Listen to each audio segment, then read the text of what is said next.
আমার প্রশ্ন হচ্ছে, বিশ্লেষক হিসেবে দু দফায় ভোট এই রাজ্যে করা শান্তিপূর্ণভাবে সম্ভব কি সম্ভব নয়?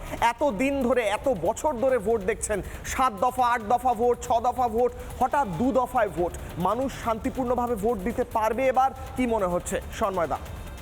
দেখো কিশোরয়, আমি প্রথমেই একটা কথা তোমাকে বলি, সেটা হচ্ছে আমি ব্যক্তিগতভাবে বিশ্বাস করি যে মমতা বন্দ্যোপাধ্যায়কে শাসনে রেখে কোনোভাবেই নিরপেক্ষভাবে পশ্চিমবঙ্গে ভোট হবে না, হতে পারে না।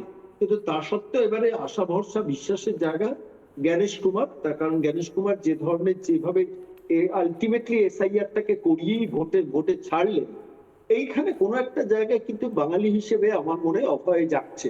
তার কারণ তুমি চিন্তা করে দেখো, সাম্প্রতিক কালে গত কয়েক মাসে, জুন মাসের 15 তারিখ থেকে শুরু করে আজ অব্দি এই এসআইআর আটকানোর জন্য রাজ্য সরকার কত শো কোটি টাকা শুধু আদালতে আইনি প্রক্রিয়ার জন্য খরচা করেছে।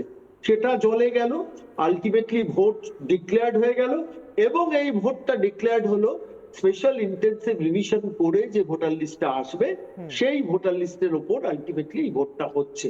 2 দফায় ভোট যথাযথ, মানে 1 দফায় ভোট হলে কোনো একটা জায়গায় সমস্যা হতে পারে।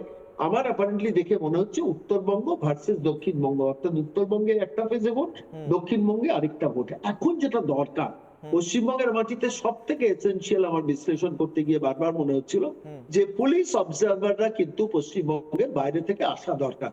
কোনোভাবে এই সুপ্রতিম সরকার, পীযূষ পান্ডে, এই মনোজ ভার্মা, এই বিনীত গোয়েল, এই সব অন্তত কলঙ্কিত মুখগুলো যদি পশ্চিমবঙ্গের মাটিতে ভোট নির্বাচনী পরিচালনার মধ্যে থাকে, তাহলে কিন্তু কিছুতেই অবাধ ভোট হওয়া সম্ভব নয়। গতকাল একটা ছোট্ট ঘটনা আমরা দেখেছি, ছোট নয় বড় ঘটনা, বউবাজার থানার ওসি মাটিতে লুটিয়ে পড়লেন because of the inefficiency of the Kolkata police. তাদের ইন্টেলিজেন্স ব্রাঞ্চ কোনো কাজ করেনি, তাদের আইবি কাজ করেনি, তারা সেন্ট্রাল ফোর্সকে কাজে লাগায়নি। ফলত সারা পশ্চিমবঙ্গের মাটিতে দাঁড়িয়ে বর্তমান যে এই ভবানী ভবন কিংবা লালবাজারের যারা পুলিশ কর্তা রয়েছে, এই পুলিশ কর্তাদের দিয়ে কিন্তু ভোট পরিচালনা করা যাবে না।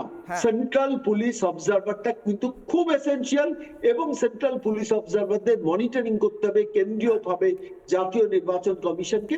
আপাতত এখনো পর্যন্ত জাতীয় নির্বাচন কমিশন সেই পরীক্ষায় কিন্তু অনেকটাই উত্তীর্ণ হয়েছে। সেই একটা জায়গায় এখন ভরসা এবং বিশ্বাসের জায়গা।